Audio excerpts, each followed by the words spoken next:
तो फ़लस्तीनी सदर जब आए महमूद अब्बास, तो उनकी मौजूदगी में भी ये दस्ता मौजूद था और बाकायदा तस्वीर शाया की गई थी कि तैयब उर्दगान खड़े हैं, फ़लस्तीनी सदर खड़े हैं और अकब में जो है वो खिलाफत उस्मानिया के, जैसे अर्तुगरुल गाज़ी में आपको ड्रामे में नज़र आते हैं इस तरह के किरदार, वो हथियारों के साथ खड़े हैं और हिफाजत का जो ड्यूटी है वो सर अंजाम दे रहे हैं। तो ये इस पे एक इश्तिहार भी जारी किया गया था, बाकायदा पोस्टर्स बनाए गए थे, अखबारात में छापा गया था डेवलपमेंट एंड जस्टिस पार्टी की तरफ से कि तैयब उर्दगान खड़े और महाफिजों के घेरे के अंदर खड़े, और वो जो महाफिज हैं उन्होंने उस्मानिया खिलाफत के लिबास पहने हुए हैं और उस पर उन्होंने लिखा था कि एक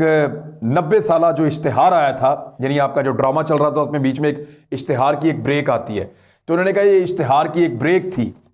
लेकिन ये 90 साल लंबी थी, इश्तिहार ख़त्म हो गए और दोबारा रूटीन पे मामला आ गया है और वो ब्रेक अब ख़त्म हो चुकी है।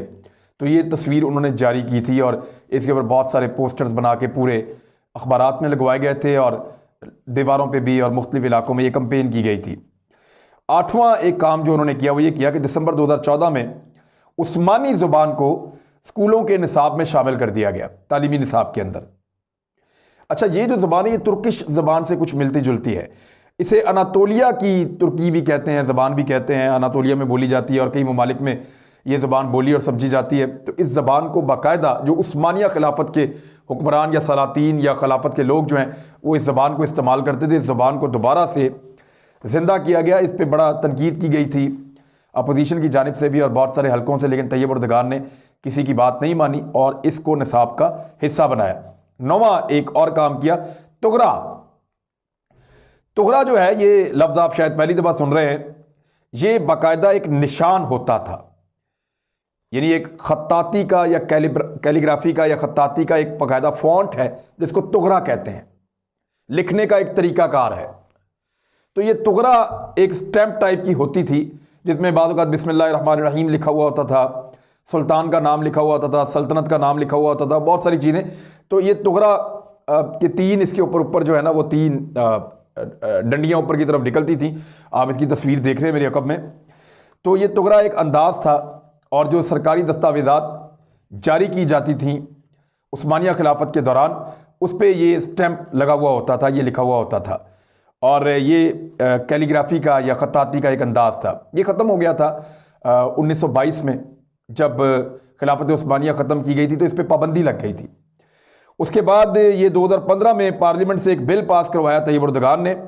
और इसको ऑफिशियल सरकारी निशान बना दिया गया। अब जो डॉक्यूमेंट जारी होते हैं खत्तो किताबत के लिए तुर्की में, उनमें तुगरा जो है उसको इस्तेमाल किया जाता है और ये इसको वापस जिंदा किया है। 10वां काम जो उन्होंने किया, न्यू जेनिसरीज के नाम से नौजवानों की एक फोर्स बनाई गई है जिसको तरबियत दी गई है। अच्छा, इस पे तनकीद ये करते हैं कि ये एक बाकायदा ऐसी फोर्स बनाई जा रही है जो झगड़ा करेगी, लड़ाई करेगी और दंगा फसाद करेगी, बिल्कुल ऐसे ही जैसे इमरान खान ने एक टाइगर फोर्स बना ली है पाकिस्तान के अंदर, इस तरह यूथ की फोर्सेस बनाई जाती हैं। तो उन्होंने एक न्यू जेनिसरीज के नाम से एक फोर्स बनाई है, क्योंकि जेनिसरीज का नाम पहला नहीं है, ये पहले खिलाफत उस्मानिया के अंदर इस्तेमाल होता रहा था, ये फोर्स पहले मौजूद थी, तो इसको इन्होंने दोबारा बनाया है और नौजवानों को तरबियत दे रहे हैं। 11वां नुक्ता या 11वां काम जो उन्होंने किया वो ये है कि उर्दगान ने उस्मानिया खिलाफत के टाइम के जो मशहूर किरदार हैं उनके ऊपर ड्रामाज बनवाना शुरू किए, जैसे अर्तुगरुल गाज़ी है, जैसे दिरलिस उस्मान है, जैसे और बहुत सारे हुक्मरान हैं, उनके ऊपर बहुत सारे ड्रामाज बनाए गए हैं और बड़ी ज़बरदस्त प्रोडक्शन की गई। फिर इन ड्रामाज को मुसलमान मुल्कों में भेजा जा रहा है, उनकी ज़बानों में ट्रांसलेट करके, अरबी में, उर्दू में, इंग्लिश में, दीगर हिंदी में ज़बानों में ट्रांसलेट करके मुसलमानों तक पहुँचाया जा रहा है ताकि वो इसको देखें और तुर्कों के साथ अपने ताल्लुक़ को जोड़ें और खिलाफत उस्मानिया को ज़िंदा करने के लिए तैयब उर्दगान का साथ दें। ये एक प्रोपेगेंडा का तरीका होता है, तो तैयब उर्दगान ने ये एक ज़बरदस्त काम किया है। 12वां, ये जो सलातीन थे उस्मानिया दौर के, इनकी तस्वीर जो है वो अब तैयब उर्दगान की तस्वीर के साथ वक्तन फ़वक्तन छपती रहती हैं अखबारात के अंदर और ये उनकी पॉलिटिकल पार्टी करती है। यानी जो खिलाफत उस्मानिया के जो सलातीन थे उनकी जो तस्वीर मौजूद हैं उन तस्वीर के साथ उर्दगान की तस्वीरें लगा के छापते हैं और ये बताते हैं कि ये आपका मौजूदा खलीफा ये है, ये वो खिलाफत को ज़िंदा करेगा और ये आपके लिए वही कुछ करेगा जो सल्तनत उस्मानिया में होता था, ये आपकी आपके इलाके और आपकी अज़्म रफ्ता जो है वो आपको वापस दिलवाएगा। 13वां एक अहम काम जो अब हो रहा है कि तैयब उर्दगान अपनी फ़ौज को बहुत दूर दूर के इलाकों तक फैला रहे हैं, बहुत सारे फ़ौजी अड्डे बना रहे हैं, समुद्र के अंदर अपनी फ़ौजों को बहुत दूर तक भेज रहे हैं। तिब्रस के इलाके में जिस तरह उन्होंने अपनी फ़ौज को इस्तेमाल किया और जहाँ तक पहुँचाया है,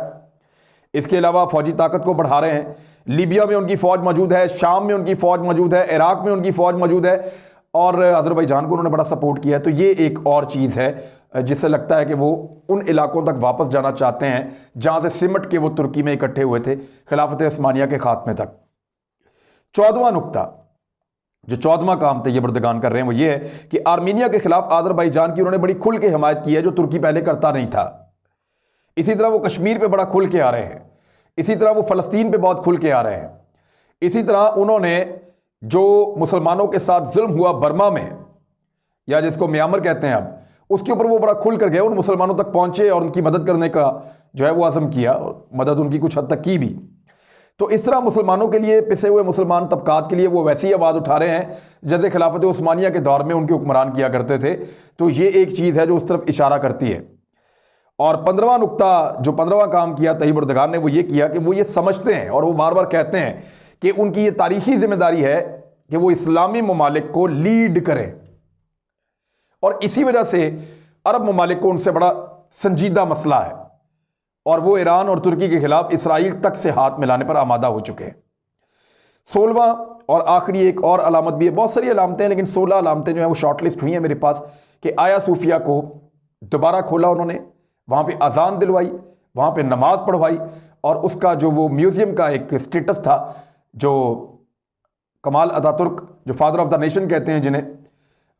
तुर्की का, उनके दौर में जो सेकुलर तुर्की बना था, तो इसको एक म्यूज़ियम बना दिया था। मस्जिद से हटा के पहले ये चर्च होता था, फिर 500 साल तक मस्जिद रही थी, 500-600 साल तक। उसके बाद फिर गोरों के कहने पे इसको म्यूज़ियम बना दिया गया था, लेकिन उन्होंने वापस उसको मस्जिद बनाया